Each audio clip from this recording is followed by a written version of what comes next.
Southampton City Council does not operate in isolation. Everything we do is shaped by the wider political, economic, social, technological, legal, and environmental landscape. Our ability to create a resilient, thriving city depends on how well we navigate this complexity and how well we embed sustainability into the decisions we make every day. National priorities like the UK's net zero goals strongly influence our work. At the same time, local government is under pressure to deliver inclusive growth, affordable housing and climate resilient communities. Southampton has ambitious plans, 24,000 new jobs and 19,000 new homes by 2035. Yet some areas still face deep deprivation and inequality, and the city cannot meaningfully level up without sustainable economic policy. We are a young, diverse city, 15% of our 19 to 24, thanks to our universities. But we also face entrenched health and social inequalities, requiring targeted, long-term approaches. We have major opportunities in green technology, research and innovation, particularly through the port and our strong university partnerships. We operate within a complex regulatory environment, including environmental legislation, air quality requirements and evolving building standards. Climate change is no longer a distant threat. It's already here, shaping the world around us. We already experience hotter summers, increased flooding and ecological pressures.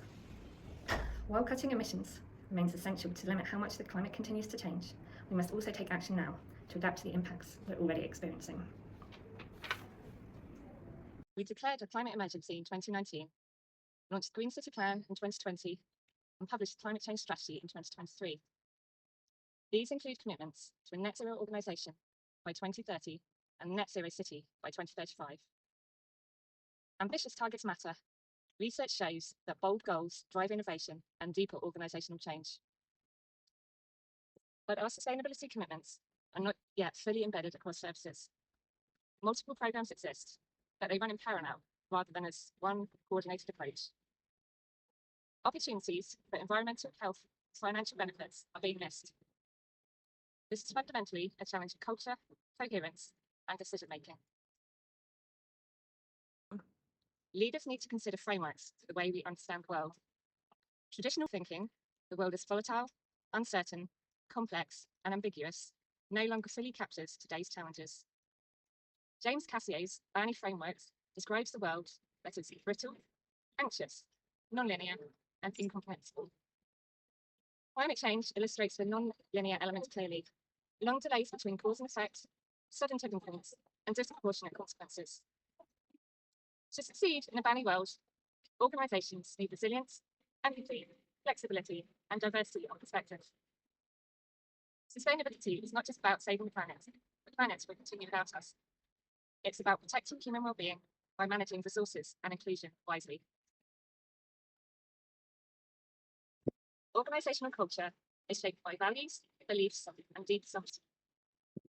It's the single biggest determinant of whether a strategy succeeds. Hence the saying, culture eats strategy for breakfast. The Corporate Peer Challenge found that Southampton City Council has an inconsistent culture, unclear governance, and difficulty making timely decisions. Staff and partners reported shifting priorities, slow or hesitant decision making, and a lack of confidence in leaders' ability to drive transformational change. A review of Corporate Peer Challenge was recently undertaken, and many improvements have been made, including the adoption of corporate plan with clear direction. However, assuming that an organisation's culture can be fully understood through superficial observation should be avoided. Believing that values expressed, for example in mission statements, necessarily reflect the values actually practiced by the organisation. Our 2025 staff survey echoed this. Staff are trusted and supported, but they want clearer leadership, more visibility and development, decisions informed by evidence, better long-term planning, stronger accountability.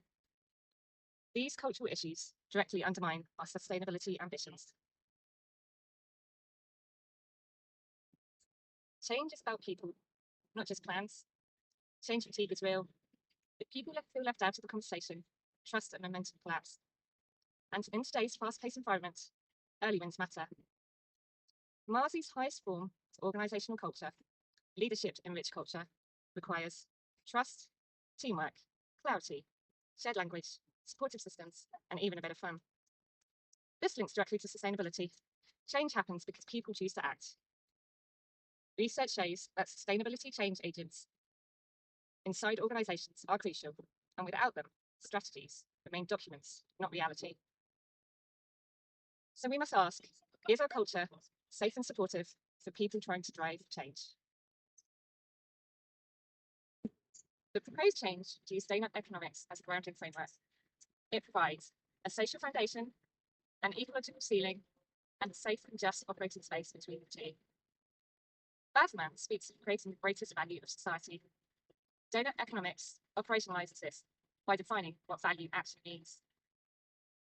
Mullane emphasizes transparency. The donut makes impacts visible. Huda notes that ethics often involve choosing between competing values. The donut surfaces these conflicts. Nate describes sustainability as a Gordian knot. The donut does not simplify the world, but it does provide a shared language, clarity, and coherence. Embedding the framework into decision-making helps us learn.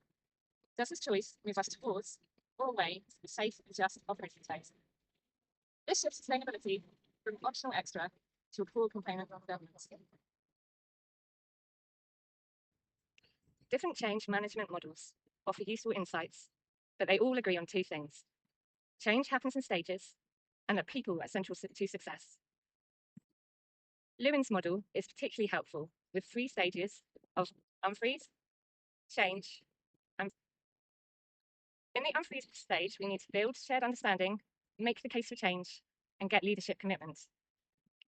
In the change stage, we need to continue with frequent communication, dispel rumours, and empower action.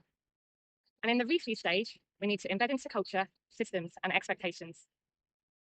Our proposal, a decision-making tool embedding ecological, social, and economic factors into every council decision. This aligns with our plans, follows Lewin's principles, and will be rolled out gradually with training and support. The UN's Sustainable Development Goals highlight the importance of partnership. It is noted that building partnership between stakeholders is both vital and inherently complex. Stakeholders are the people and organisations that can influence an organisation's activities, resources, and goals. Those groups without whose support an organisation would cease to exist. Research shows that high-performing organisations embed environmental social governance deeply at board level, but this only works if there's cultural buy-in from the bottom up. As organisations grow more complex and societies become more democratic, it becomes increasingly important to understand the different voices, needs, and expectations of various groups in order to gain and keep their support. If your change requires deep transformation in underlying beliefs and new ways of working in a complex context, it's more than likely that a combination of masterful and emergent change approaches will be the most successful. Masterful change requires high-quality engagement and dialogue with multiple stakeholders, and is particularly present in successful long-term change, and requires building capacity and frameworks.